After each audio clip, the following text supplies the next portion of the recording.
we can dive into the news.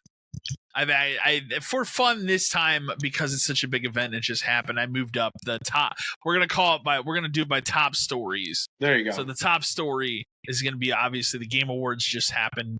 At the time of us recording this, it happened last night. You and I have both seen it. Yep. So, and I watched. I will say I did not watch the pre-show.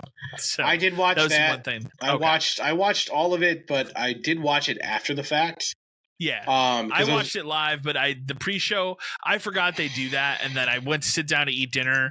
I told my girlfriend, like, I'm going to start watching the Game Awards, because she was not interested in watching it, and I put it on, and the minute I saw it was a pre-show, I'm like, we don't have to watch this. Don't worry about it. It's like, we got a half hour. So you didn't miss much except awards that even the award show doesn't care about. Yeah, and a couple announcements where there were some good ones in there. Ninja Gaiden, right? I think the Ninja Gaiden Ragebound was one of the cooler ones I saw. Which is just it's a 2.5, or is it just a 2D? Is it 2D or 2.5? It's like it's a 2D like side scroller. But the thing that's cool is it's made by the people that made the Blasphemous games, which is cool. Those games are pretty good. Slay the Spire 2 will drop in early access in 2025. Matt's favorite game, not here. Dave the Diver is getting a Jungle DLC expansion sometime in late 2025. That was a weird one, because they were showing it. And you're like, oh, cool, Dave the Diver stuff. I think it was late 25. It's like, that's a year from now. Yeah, that is kind of crazy. That's a year. Like, that's longer than it seems. These other ones I can't really speak to because I didn't see anything on. Thick as Thieves. Think of it as like, it looks like it's a Dishonored era kind of a game where you're all trying to steal the same thing at the same time. So multiplayer competition game. It looks interesting, but I feel like it's the kind of game where, how many scenarios could that game possibly have? But yeah, steal the same 6 items from the same 6 places against 4 people. That's going to get real fucking boring real fast when somebody figures out the optimal way to do every level. That's one of those games where I just don't feel like it's going to have staying power. Yeah, no, I agree there. Shadow Labyrinth is real fucking weird. Okay. It is a Pac-Man game, but if you watch it, it's not a Pac-Man game. It involves like, you're like a guy with like a Pac-Man thing with you, and you're in this like weird creepy dungeon thing, and you have to get Pac-Man to like eat the darkness. You need to watch it later because it's real fucked up. Because that actually sounds interesting. I don't know what it actually is, but it kind of looked cool. I don't know. Did it have any kind of date on it or no? No, I don't think it did. Most of the stuff that was on, like even during the show, was all just like 2025. Yeah, well, that's the common. Yeah. Steel Paws was just a mobile title from Yu Suzuki. It looked kind of dumb, but it's a mobile game, so it is what it is. Kaiora was literally just like, while you're watching, you're going, oh, cool, it looks like Terraria. And then at the end, it's like, it's Terraria. It's Terraria. Yeah, whatever. Wonderful. That's a genre of game now. This is a weird one, too, because it's multiplayer soccer game. You can see the picture of it right here at the bottom. Yeah, I see it, yeah. Think of it, this is a shit way to say it, just to be an ass, but think of it like Rocket League, but instead of cars, you use people. Okay. You know, kind of like how Rocket League is just soccer with cars. This is just Rocket League with people instead of cars. It's one of those games where I think they're hoping to bank on the fact that Rocket League exists and people like Rocket League, and this is soccer inside a box and you can do crazy shit. Okay. Again, it's going to have to catch on for it to have any kind of staying power. It looks good, but who knows what that means in the long run. And then Celeste 2, a sequel to the last one. I can't picture it even in my head right now. So sure, I want to say it's like a Diablo-esque game. I want to say, am I right about that? I might be. I feel like it was, because I feel like I saw the tail end of it when I turned on the game. You might have, and so. I'll say this now because we're going to get into this and we'll talk about like the show as a whole. But like, much like most years, 70% of this is check out this cool indie game. Check out this cool indie game. Wishlist this indie game. It's like, I get it. I get that we're in an era where development cycles for AAA stuff are 4, 5, 6, 7, 8, 9 years long. At this point, so there aren't as many to go around. But I like when you're just bombarding me with stuff that's just indie game after indie game after indie game. They all look the same to me at some point. At some point, you start to check out. Yeah, like because it's the same. I don't know. It just becomes too much of the same over and over again. This is an incredibly long show to show me a bunch of indie games and ads for indie games. I will say they've done a good job in the last 2 or 3 years of like keeping it pretty much at that 3-hour mark, not counting the pre-show. Right. And I think they did a good job of that. They hit it. They went over a couple minutes. But that's still long. It's still long. Yeah. It's better than when it started. For an award show that will give away 10 awards in the span of 2 minutes. Yeah. You know, the other thing that I don't like about the format is, and this has been this way since they went to, they're just on the internet. It's not on an actual like channel on TV, is they'll do a world premiere and then it's over and they won't say anything and it'll just kick over to like 3 trailers that are just actual commercials. Right. But they won't say anything. So then you're kind of like, well, what is this? then just being a commercial for something you already know about. So during the pre-show, you got Sydney Goodman there who just, she's just reading those lines off the teleprompter. Yeah. And if you want to check out how State Farm is helping games, go to State Farm. No one is checking out how State Farm is helping out. No one cares about that. No, I get that that's an ad and like they're paying for it, but like she has this I liked her when she was on IGN just doing like regular stuff. But during this and like every time she does these, she has this like weirdly disingenuous tone about when she's talking, where it's like I don't believe a word she says when she's talking to me during this. I know what you mean. It's just an odd feeling when I'm watching. Yeah. To be fair, Jeff does it too, but he does. It kind of sticks out. But then the show kicked off. I will say right off the bat, I think the first trailer they showed should have been how they ended the show. That's my opinion. It's definitely one of the stronger ones that existed. I think it's the strongest trailer they showed. I mean, some people might argue, but they started with showing The Witcher 4.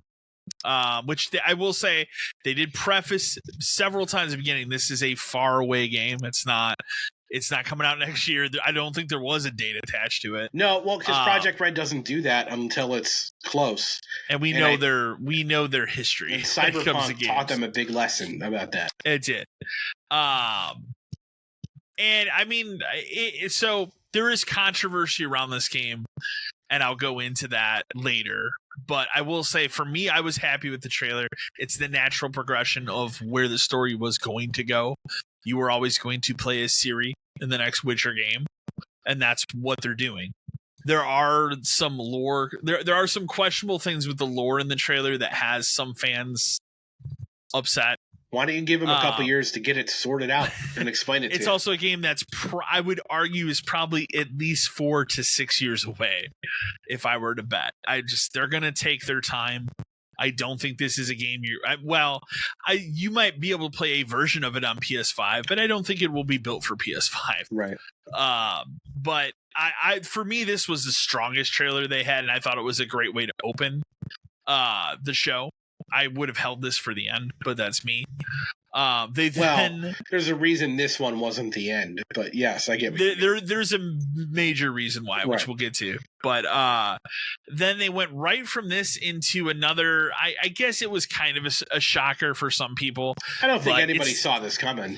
Nobody saw it coming, but it's also not what you think it is, which is Elden Ring Night Rain. Now, immediately when they first showed it, everybody assumed it's Elden Ring 2, which it is not.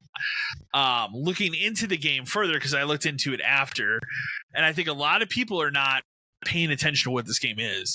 It is not a traditional Souls game. It is something different. It is meant to be a 3-person. This was the night of 3 people co-op games. I don't know if you noticed that. Yeah. As we'll go on, there are a lot of 3-player co-op games. I don't know why 3 is now the magic number, but it used to be 4, now it's 3. But this game, it's a 3-person co-op game. it's not like a traditional Souls game. It sounds like there's only going to be a couple different classes. They're going to be more streamlined. One of the most interesting things about it is more of a roguelike game, but it's also pulling in elements of Battle Royale. So it takes part of the Elden Ring map, and then when you start, from what I read, they are I guess we'll call them matches, but they are matches that are 45 minutes. And at each 15-minute interval, the game will drop a random boss into the map that you have to defeat to move forward. But it also has that Battle Royale ring around the map that will keep closing in. Okay. And the rain, I think, is what they're cheekily calling it night rain, but it's supposed to be like some sort of acid rain or something. And it flips the story of Elden Ring on its head. If you can follow the story of Elden Ring, which I'd say is about as convoluted as any of the Souls games, in my opinion. But it's not the game people like. People that the Souls bros and the people that love Souls watch this trailer and just immediately assume it's Elden Ring 2. It's not. It is something different. So I implore people that are interested in this to look into it, because I do think when it comes out, I think it will find its audience. I think there'll be a lot of people that are really into it. I am happy to see From Software do something different with the Souls brand. But at the same time, I think there's going to be a group of Souls players that do not like this game at all when it comes out, that are going to be turned off by it when they realize it's not a traditional Souls game. Still, I will say, for stuff that was announced, this was one of the bigger surprises. I had no idea. I don't think anybody did. Nobody guessed it. So pretty cool. This one I have to chuckle at. The creator of Shadow of the Colossus, Ico, and The Last Guardian. He's at it again. He's making another game. Just keep giving him chances. It does not have an official title. It's just simply called Project Robot. They showed a very Eco Last Guardian type trailer for this game. It looks very much like one of those games. There's not really much to say about it. But again, it's also one of those where, like, I feel like you're going to see a trailer for this every 2 to 3 years for the next 10 years. Is what I think. And at some point, we'll get the title of it. So, everyone's favorite doofus CEO, Joseph Ferris, came up on stage. I mean, I will say the man is passionate about. He doesn't give a fuck, and he is passionate about making cooperative games, and that's cool. And he does in a time where you don't get, especially split screen is kind of a dead thing. He is keeping it alive, and he's committed to the buy it once, 2 people can play it. Like, not only that, and it would be one thing if like his games weren't good. They're very good. But they're good. Yeah, I didn't play It Takes Two, but I know you and I played A Way Out. Yeah, and like we love that game, dude. It didn't fully come together at the end, but I still enjoyed it a little bit at the end. But throughout the game, like, we were having a blast, real fun time with it. Yeah, and this one looks good too. So this is called Split Fiction. I think it's 2 female protagonists. One is one is a fantasy writer and one is a science fiction writer, and they kind of get thrust into this like VR world. But the point of it, when they get thrust into the world, the whole point is they're trying to escape the world, but each level of the game changes. Their worlds overlap. Yeah. Yeah. So like one level you're going to play is in a fantasy setting, and then the next one's going to be in a sci-fi setting. And it looks really cool. It does have the split screen thing, so you can play split screen. Like you said, it's going to come with the pass. That guy's still committed to that. And it's scheduled for March 6th. Yeah. So it's not far away. And it looks fun. And it looks fun. Based on those other visually. Games he made, I know it's going to be good. So that was one of the better announcements. So and I had a feeling when they said he was going to be there that it would be something that'd be right around the corner, right? Because that guy seems to hold things until they're really ready to go. I mean, I will say this, another thing that there was a hot thing here was free to play games. There were a lot of free to play games. This one I actually had mild interest in because it reminds me a little bit of Titanfall, but the people behind World of Tanks Wargaming have a new game coming out called Steel Hunters. It does very much look like Titanfall. It definitely will be a free to play game, but I actually thought it looked pretty interesting. So that's one I will keep an eye on. Let's talk about, for me, I don't know where you sit with it. For me, this was the biggest disappointment. trailer wise? I don't get it because you get Randy to come out. And he says, we'll say it was a known. We all knew it was coming. Like there was hype for it ahead of time because they had announced the game existed a couple months ago. Mm-hmm. It's time for a new one. It's time to fix the mistakes of Borderlands 3. We had our shitty movie out. The movie, fucked. And now I'm curious because this game looks bad too, and it doesn't look good. It looks bad in the sense that visually it looks like Borderlands 2. Mm-hmm. I wouldn't even say it looks like Borderlands 3. It looks like Borderlands 2. It still has that grainy, like the cel-shaded stuff is fine. I get it. That's the style of the game. Yeah. But there's a way to do it where it doesn't look like shit. This looks like shit. The trailer did absolutely nothing to explain to you what this game is, how it's the story is different. No. How it's any different from these other games. What the story could possibly be. You get a brief shot of the 4 characters. All the designs look like garbage. Like this was quite possibly the worst way to build hype for this game I've ever seen. Yeah, and I think it just had a generic 2025 date. I would assume it's a fall 2025 game. But like, does this game have to be brown again and red again? Like, why in the Borderlands 3 at least had color in some areas? It had color in some areas, but like my biggest thing is like you mentioned the grain effect, and like it does. It has the same like sludgy grain, weird textures that it's had since Borderlands 2. Pixely, blocky.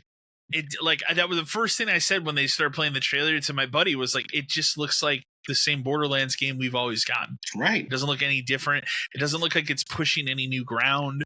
Like I said, I couldn't tell you what the story is of the game. No, it's not, and the problem is, you know what, man? Like, I'm sorry, it's not like 2008 anymore. No, it needs to look better. Having a bajillion guns in the game doesn't sell it for me anymore. No, that's not the selling point. I want the game. This game should look mind-blowing on a PS5 today. It should. It looks like a PS4 launch title at best. Let me ask this question because I did notice. I forgot to mention it, but I did notice it, and it made me cringe a little bit at the end of the Elden Ring trailer to see the PS4 logo attached to that. But was there a PS4 logo attached to this? To be fair, I didn't see. Because the Elden Ring trailer graphically looked better than this. Yes. And that's a game that will be on PS4 because I cringe at that. I'm like, it's 2025. We need to stop. It just does not look good. No, Borderlands, that was easily my biggest disappointment. Like I already wasn't like extremely hyped because I didn't think the little bit I played the last one I didn't care for. And I especially like humor wise, I think it's gone in the right, and that's direction. What I'm saying. Like Borderlands 3 was like a real down point, and this could have picked it back up. It could have. We could have done something else. We don't have to be. Water. We don't have to be on Pandora anymore. We don't have to recycle the same characters anymore. It could have been something new, and instead, it looks like a DLC for a game from 15 years ago. Yeah, just I don't know. For me, that was the biggest. Incredibly disappointing. Yeah. Tekken 8 is going to be adding Clive, I think, next week, December 19th. Yeah. So Clive He's from a final Fantasy 16. I had a problem with this announcement because I think Jeff said it right before. He's like, an unprecedented thing is happening or whatever. And we'll talk more about Jeff later. But an unprecedented thing. Because he forgot that Noctis, the star of 15, was in Tekken 7, I guess. They literally have done this before. Yeah. It's the whole reason that there's a campaign that people want Tifa in Tekken 8. When I heard him originally say that, I thought they were announcing a new Final Fantasy game. So when Clive walked out, I was like, okay, they're making another game with this dude. And then it was like in Tekken 8. For a split second, I thought it was going to be like, remember how they did that like Final Fantasy 15 Pocket Edition? Yeah, they were like chibi guys or whatever. Yeah, and it was crazy. Yeah, so I thought maybe this is it. Maybe they found a way to make like a scaled back version of 16 for phones, or something. That would be cool. Yeah, no, they're just putting them in Tekken, which is still cool. But they literally did it the last Tekken game. This isn't unprecedented. It's happened before in the exact same way that this has happened. So that's just part of the Jeff experience, I guess. And we rolled from that right into one of the bigger surprise announcements of the night, that Virtua Fighter is coming back, but it is developed by RGG, the Yakuza makers. Well, here's my argument for that and why it's a good thing. Name another developer that's done anything for the Virtua Fighter franchise more than RGG has. Virtua Fighter is a key part of like Judgment and the Yakuza games, because you can literally play that fucking game in there. True. I didn't think of it that way. And Lost Judgment, you join the esports club, and the game you play is Virtua Fighter. I have nothing against RGG doing this. I think it's great. They clearly have reverence for this franchise. These are the people that should be doing it. Agreed. I think it's cool to bring back Virtua Fighter. Yes, and it's time. We should be in the era where we're getting a Tekken 1 year. We're getting a Tekken 1 year, a Virtua Fighter, and then a Soul Calibur, and we should be living in that cycle again. And then maybe throw in a new DOA. Yeah, that's what I want. I want a DOA. DOA, just take pictures now, man. Yeah. Which I'm okay with. You just date the ladies now in DOA. But not the ones you want. Yeah, exactly. The ones we added to the game that never came out in America. That's who you have to date. For sure. And then the other RGG had two announcements here. The other one was their new game. It's just simply called Project Century. That game looks rad as fuck. That game looks rad as hell. Yeah, it's set in 1915 Japan. It's just like stabbing dudes in the face. And like the way that the person writes it up in the article, and I think it's a good way to describe it, is think Yakuza meets Sleeping Dogs. And that's kind of what it seemed like. What kind of vibe? More violent? Yeah, that's the kind of vibe I was getting off of it. Yeah. So it looks awesome. It's set in like 1915 or something. And that's also, I feel like, a game that's probably a while away. I don't know, man. RGG's weird.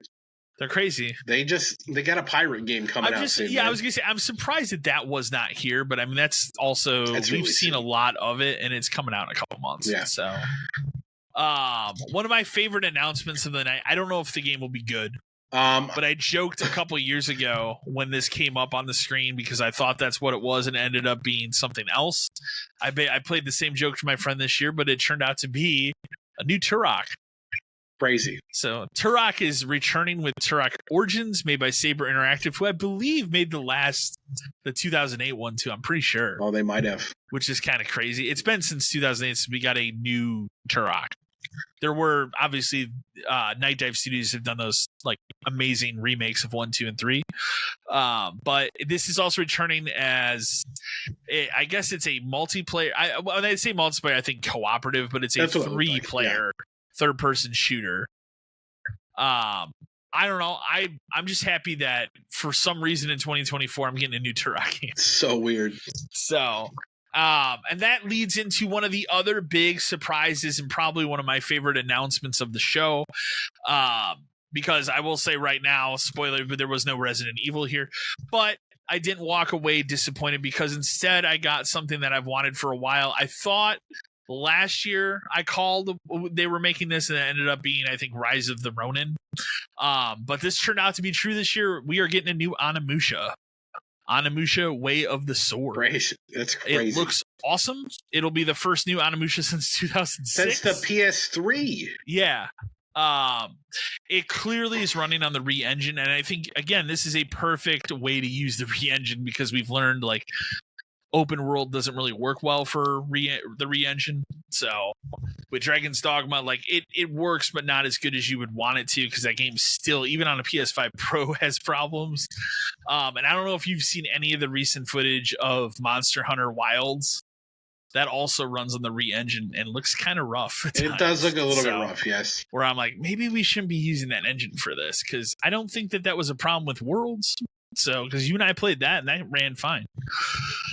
But I'm just happy Onimusha's back. I can speak for Matt. He's very excited that Onimusha is back. Yes, he is very excited. At first I was like, I thought I was like, maybe they'll make a new Tenchu. Maybe we'll make him happy. But he got Onimusha, so I think that is pretty awesome. This next one probably that game to be noted though. Like, is it coming out until 26? 2026. I think it'll be early. 2026 is my guess. This next one was one of my other bigger disappointments for the show. The developers of Overcooked are making a new game. It's not Overcooked 3. They're trying something new called Stage Fright, but they didn't really show much of the game. Get it? Like, what is it? They did one of those, and the Game Awards have done this in the past, where they kind of like did the characters come out on stage, kind of like through computer animation. It just Tried never to be looks silly. good. Yeah, they tried to be silly. It never looks good, but that hurt this game by not showing much of what this game is. Right. And I mean, I don't know. It might come out. I mean, Overcooked 1 and 2 are fantastic games, but like I walked away from this saying I would have rather an Overcooked 3. So it's been long enough. But we'll see. I didn't see enough of it. And then to follow that up, this was disappointing only than that I didn't see enough of it. And that is, we got the announcement that they are going to finally make another Sonic racing game. This was another bullshit thing about this Game Awards thing with Jeff, where he's like, this game, check out this super great world premiere and this great franchise. I've played it. And then there's a 5-second shot of Shadow sitting on the cart, and that's all we're showing you. And Jeff goes, I've played it, it's great. Sonic Racing Cross Worlds. Yeah. So, I mean, again, I'm super pumped. Those games are great. Yeah. Awesome kart racers that I think stand very close to Mario Kart 8. And I'm more than happy to have another one of those. But I would like to see a little bit of the Doesn't game. need to be here. Yeah. So, another favorite of the show for me, but we already knew this was going to be here because it was announced ahead of time, was Mafia: The Old Country. I think this looks great. I think it looks like a step backwards. You think it's a step backwards? Okay. I don't know. I'm excited to go to Sicily. So yeah, but like you and I have talked about it before. Like Mafia 3 was so good because it took a step forward.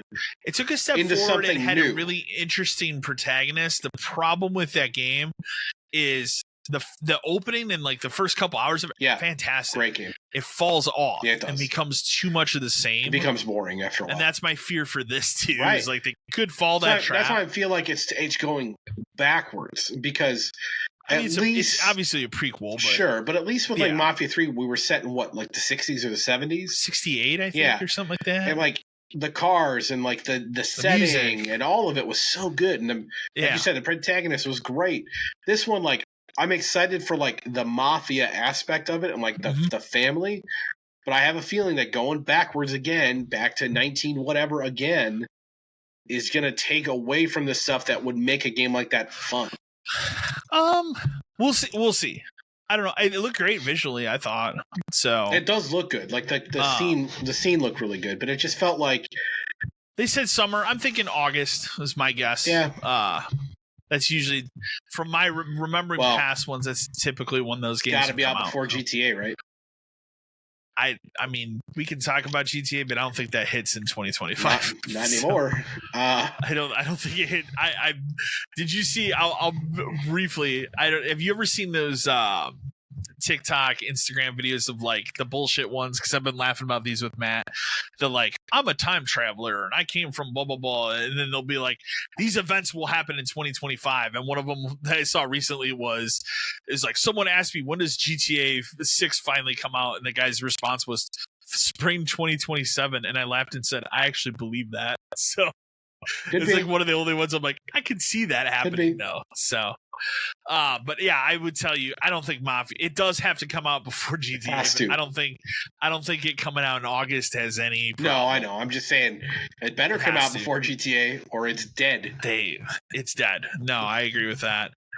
One of the biggest announcements of the night, I don't have reverence. This is crazy. I own it, and it is crazy. This is insane. So when they started showing that little, like, the graphics behind the thing, I'm like, God, that really looks like it could be Okami. And then they start showing Amaterasu start running. I'm like, oh my God.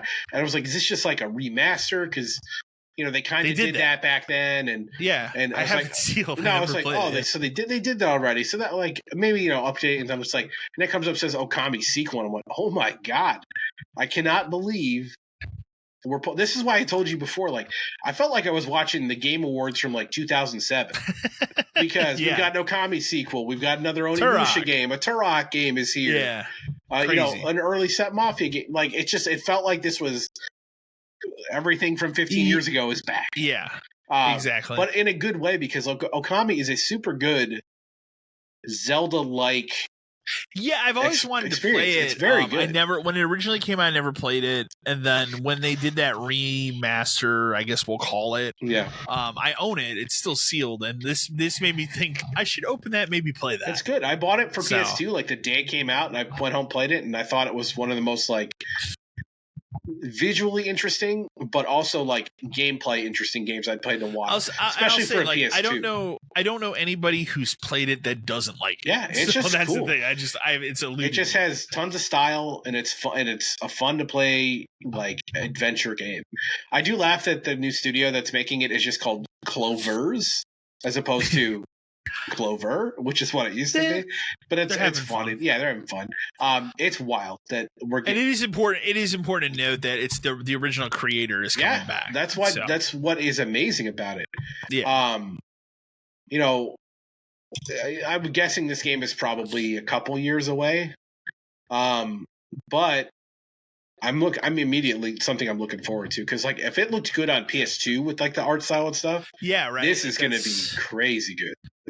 And I thought just from the little thing that they mocked up for the Game Awards, because I mean this game is literally now going into production. Yeah, that's what the important part. Looks like, really we're starting cool. production. So, I'm like, oh man. Yeah, even me as someone who hasn't really played the game, I know what it is immediately when I saw the thing running. I'm like, oh, this is Okami. Like they're gonna actually do this for the people that wanted a sequel. So it's cool. Before the last one, there's a couple other small ones we missed. I just want to go through because okay. One of them was my favorite one from the show, and this is one that not a lot of people are going to give a shit about, but Outer Worlds 2 is finally like got a full thing, and the trailer was the way it should have been. It's fun. It's making fun of itself. It's telling you like this is the game we wanted to make the first time.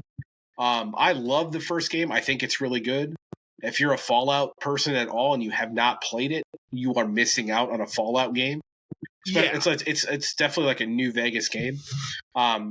This one just looks great too. It's everything you wanted with more stuff to do. I'll gladly take it. Other small things like Last of Us 2 and Rebirth are coming to PC. Of course they are. Rebirth still can't make it to Xbox. That was my joke when they said it was like we still can't do it for Xbox. They're not going to do it until it's all done. Yeah, that seems like that was. If they ever do it, it's when it's all done. I think it will come out later that was the agreement. Probably, and that's fine. I thought there was like one other thing. Oh, that dispatch game, which is like an adventure kind of a thing about super. Like I like those kinds of games, so I'm interested. I think the game looked cool. I could not stand the dumb banter between Laura Bailey and Aaron Paul. That drove me nuts. Well, that's another part of the show that's like. We can go over that in a minute. We'll move on. But the banger of the announcements, right? The one you didn't see. Helldivers 2 content too. Yeah, that content actually looks pretty cool. It looks really good. And that's important to note. That's already out. I think that released during the show. Yeah. I guess the other banger of the show is that for kind of a surprise, Naughty Dog decided to show their new game here. I'm happy to report it's not Last of Us Part 3 as I thought it would be. Right. I'm sure they are making a Last of Us 3, and I think for sure that I'm sure that is on a whiteboard somewhere. But this was rumored a while ago that they were going to go the sci-fi route. Yeah. And it is. It's a sci-fi game called Intergalactic: The Heretic Prophet. I agree with you. I don't think this game does not need a subtitle in any form, let alone some bullshit generic sci-fi spooky special lore characters subtitle bullshit. The Heretic Prophet. Come on, that's the most generic shit you could ever name a game. When the trailer started, I made the joke to my friend that is this just a reboot of Mace Griffin Bounty Hunter? I mean, it could be. Kind of. I'm okay, but I'm okay with like it being a bounty hunter in space kind of game. I have no problem with that. I think so.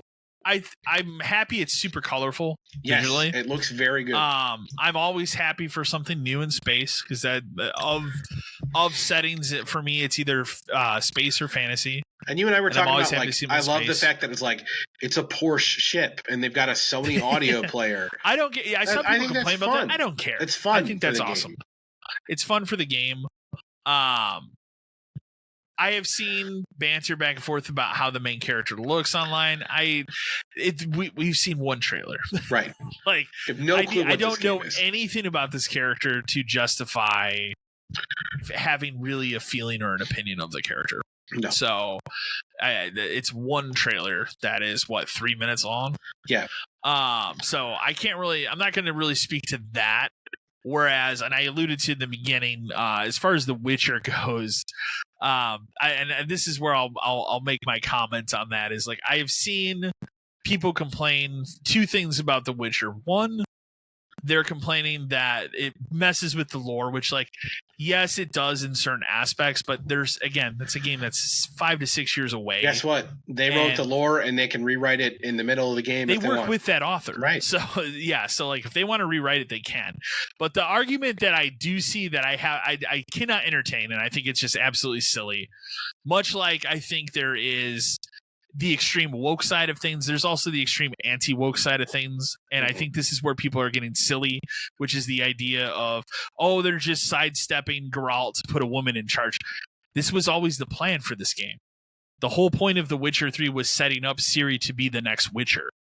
So it's no shock to me that now, 9 years later, we're ready to do The Witcher 4, and you're going to play as Ciri, who is now a Witcher. There might be some questions as to how she got into the role because of the lore, but that was always the plan. So, and I have no problem with playing as her. Nobody should. The character's voice does sound different, so that'll be interesting to see. But also, again, it's a game that's 5 to 6 years away. Right. So I was happy to hear Geralt's voice at the end of that trailer, and they did confirm he's in the game. So, I mean, you're just not going to play as him, right. But I think he should be in the game. He should be in the back playing Gwent. Yeah, being retired the whole time.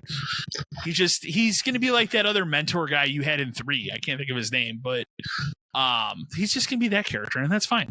So, but I will say, even at that, like, overall, if we want to go, through the Game Awards, for me, I got one more thing about Intergalactic. Okay. I need to say, because this. No, it's not about the character. I have nothing. That's fine. We know nothing about the game. Right? But I think it looks great, and I'm interested in the idea that they've shown me. That's what I'll say.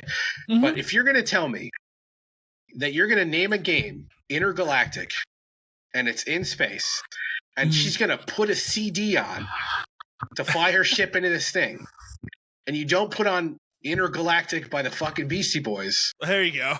What the hell is your problem? I didn't even think about that. Yeah, she put on like Pet Shop Boys. She put on Pet Shop Boys, which is fine. It's fine. But you're specifically using CD-based technology to put on a song to do this. Sony. Yeah. And the name of the game is Intergalactic. And you could have timed it where when the title came up on the screen at the end, they said the word Intergalactic. Yeah. Somebody out there needs to recut this trailer. I'm sure it's already happened. With that song playing, doing that, because I just thought to myself, I'm like, it was right there. It was right there. You had it. You had it right there. And you fucking missed it. And it's just it's a weird one. I do like that Trent Reznor and Atticus Ross or whatever doing the soundtrack. That's good. Yeah, it means you're gonna get some cool they have done really good sci-fi music in the past. And the other one that comes to mind, whereas I don't think the show was particularly great, but that 2019 Watchmen HBO show, they did the soundtrack for that. That was really good. So they have done some kind of weird stuff in the past, like for TV shows and for movies, and I think they're a good fit for what this game is to do that kind of. You can get some really good like synth wavy stuff and all that kind of stuff, which is kind of the sounds I think you want in the background of this game. Especially if you're like flying around doing stuff. I think Trent Reznor likes to, every once in a while not make dark, moody, 9 Inch Nails music. So this gives him an opportunity to do that. But yeah, I trust Naughty Dog to make a game that at the very least looks amazing and plays very well. Yeah. The story we'll see. But also, was the guy in the computer just Kumail Nanjiani? That was him, right? I don't know. Go back and watch it again when we're done. Okay. I swear to God, that's him on that computer. Okay. Maybe I wanted to see it. Oh, it is. No, okay. Yeah, it is. They did. Okay, so yeah, I know who you're talking about. Yeah. They did confirm that after the trailer because they confirmed who the actress is that plays I saw that. The main character, and they confirmed him. Okay. He's actually a big part of the story. Okay, yeah, because I saw his face. I'm like, that's definitely him. So he's going to be huge. I said the same thing. He's going to be a huge part of this story. Yeah, so that's pretty cool. But it was cool. I was surprised they did it here. You think they would announce that at like a Sony event? No, I think Sony made them do it here. You think they did? Okay. Yeah. But also, we needed to know what the next thing is from Sony. Yeah. So at a show where like we didn't really, I mean, you probably weren't going to ever see a real Nintendo thing here. Oh God, no. The Game Awards is kind of gotten into, it's just kind of a third party show at this point. It's an indie game show. It was nice to at least see one thing from Microsoft, which was Outer Worlds. Mm-hmm. But I mean, again, it was nice to have at least Nintendo one stuff thing. was just commercials. Yeah, mainly for Zelda. Yeah, I saw that Zelda commercial several times. So, overall, like for me, I thought this is the best the show has been in a couple years. It's still not without faults. I think from a start to finish standpoint, it is better than the last couple years, but that's also a low bar to cover. It is. I was talking to a friend of mine. They said it's like you set the bar on the floor and you stepped over it. It has a lot of problems, and it still does. It does. It's an award show that touts like it's about awards, and it gives away 10 of them in 2 minutes, and just wipes them away. Gives away another half of them during the pre-show. Yeah. I will say that this year, the people who should have won. I agree with that. I don't think there was anything or anybody that was robbed. No, I don't think so. Anything that won, like even our big fear of the controversy of like, we're going to put this DLC in here. And I don't know if they changed it last minute to avert it. Do you want to read this one email? Yeah, I'm going to read this one. So I'm going to read this email now. But Kevin from Greenview, Illinois says, howdy guys. What'd y'all think of the Game Awards this year? Seems like an easily the best one in the past 4 or 5 years. Jeff seemed to listen to the criticism from last year, as I don't think a single person got played off. I don't think anybody did get played off. I don't think so. They definitely spent way more time on the speeches as well. The trailers were all around pretty good to amazing this year. Did this year turn it around? Like you said, I'm in the same boat that you are. I think the bar was on the floor and they simply stepped over it. Right. Because the bar was that low.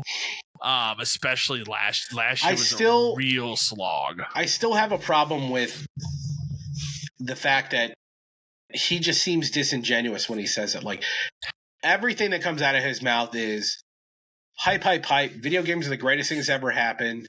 Nothing bad has ever happened in video games. No one's ever released a bad video game. And I would never show you a bad video game ever. So everything I'm showing you is fantastic from world-class developers. They won an award 6 years ago.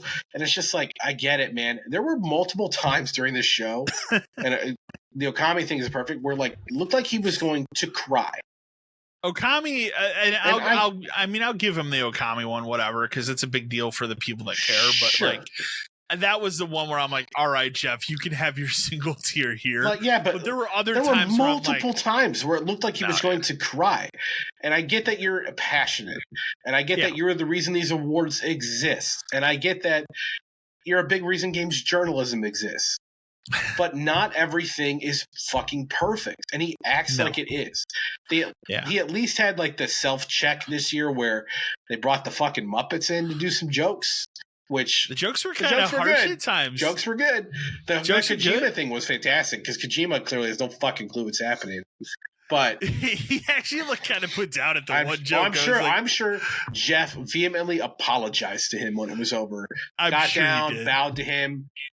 Sorry, Kojima-san, please don't kill me. I don't know if you saw, but he had a sick brooch he was wearing. Oh man, well I know. Kojima had how many jewels do you think that thing has? One for every game he's released. Okay, like that thing was awesome. I'll say that's one of my other disappointments. I didn't get like another Death Stranding trailer here, or really anything Kojima other than he came out and did his announcement or his presentation for whatever award it was. That when he spoke, it was so long that it was pre-written down for the translator, and I thought that was funny. Well, the other thing too that I didn't like was we knew Borderlands and Mafia were going to be shown. So outside of that, was there any there wasn't like a major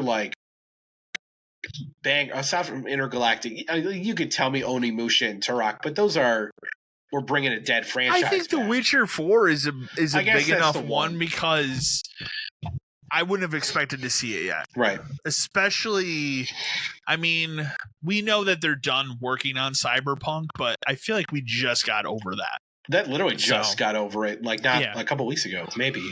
And that DLC, I haven't even played that DLC for it yet. So, but yeah, there's that. I'd say that was the other big one. But as far as those go, it was. I would say, I feel the announcements were better this year than the last couple of years.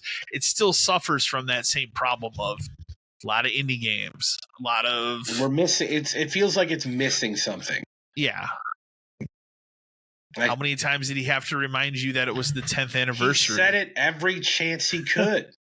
Thank God it's been 10 Snoop years. Dogg's here. Snoop Dogg's here. He's going to be here. He's going to be here. He's going to sing you a new song that's so bad. In the middle of it, he's going to switch to singing one of his old songs. Yeah, I checked out during that. And, I will say I turned my sound off during the 21 Pilots thing. I didn't even watch it. Skipped it because I don't care about them. I left it on for Snoop Dogg, and I laughed because when he started singing the new song, I'm like, this is not great. And it quickly turned into that older song. I did miss a highlight. We did miss talking about one highlight.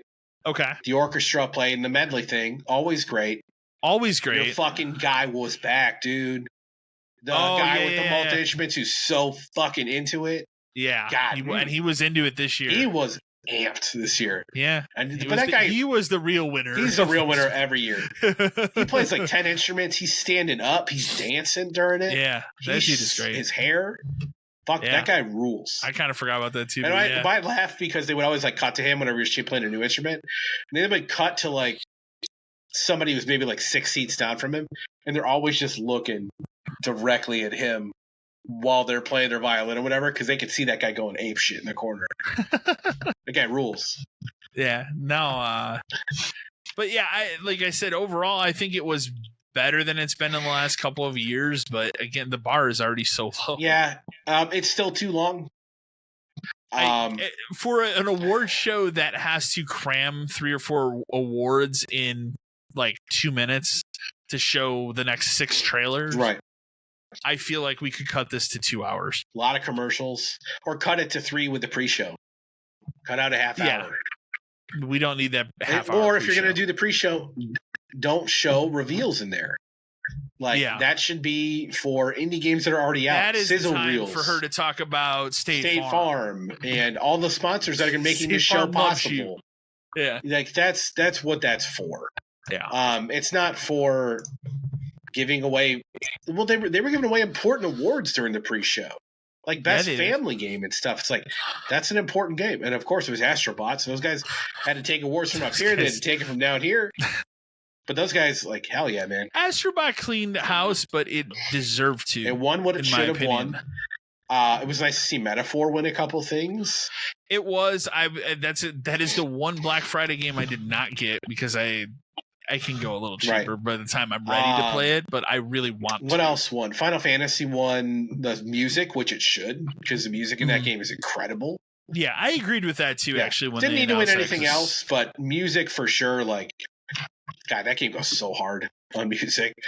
I saw people upset about it, but I was happy that Silent Hill did not win anything because at the end of the day, it's a remake. Yeah, it did not need to. Yeah, we talked about it before. Remake, but there was awful lot of bullshit about putting a DLC game as a Game of the Year nominee for it to mean nothing. To do it. Yeah. If you're gonna do it, fucking do it. Don't pussy out. Dude, put something else in there. What was the other one Fallout won Best Adaptation? That's correct. Like, I know people like Arcane, but Fallout nailed it. Well, the fact that they also had like the shitty Tomb Raider anime there that people do not like, and there was one other one too that was questionable. Didn't have enough stuff to nominate. And that's where it really felt. I'm like, okay, well, it's probably just Fallout because Last of Us didn't have a season this year. It was Fallout or Arcane. Fallout deserved it. Fallout deserved it. That actually was really good. They made it real. Yeah. Do you want to read that other email we have about Game Awards right below? Yeah. Just so we can go over it. We've already talked about it, but Matt from Omaha, Nebraska. Hey, 572 dudes. I'm curious what your personal favorite announcements from the Game Awards were. Any least favorites? Overall, I thought it was a pretty solid year all around. I think we both collectively agree Borderlands 4 was the worst announcement. Worst part of the show. By it's far. Just worst. Yeah, the lowest point. What a complete miss. For me, I mean, my favorite's The Witcher 4. I know it's 5 to 6 years away, and I mean that gives me time to maybe go back and play through that game again at some point. Mine's Outer Worlds 2, just because I love the first one. Outer Worlds 2 would be high up there for me, and then Onimusha, I think, because it was a shock. Yeah, and then Okami for me, because that was the one where it's like, oh shit, like I cannot believe we're doing that. And I will say, I will put it in there just because I'm glad it is not Last of Us Part 3, but Intergalactic. I'm glad they're doing something new. There's a part of me that is optimistic for what that could be. I'm more optimistic that they're doing something new instead of making a new Last of Us. Right. So, and I don't think we're gonna get back to Uncharted until Last of Us is done. That's when you go back. And that's it, fine. And like you and I have talked about it for a while, whereas I think you could return to that and have it be his daughter. And I think that's what we should do. Now if we're going to be people complain. If we're going to be this far out, then that's what we should do. He can still be there. He can be the Sully, right? Like character. It should be it should be Last Crusade type vibes. Yeah.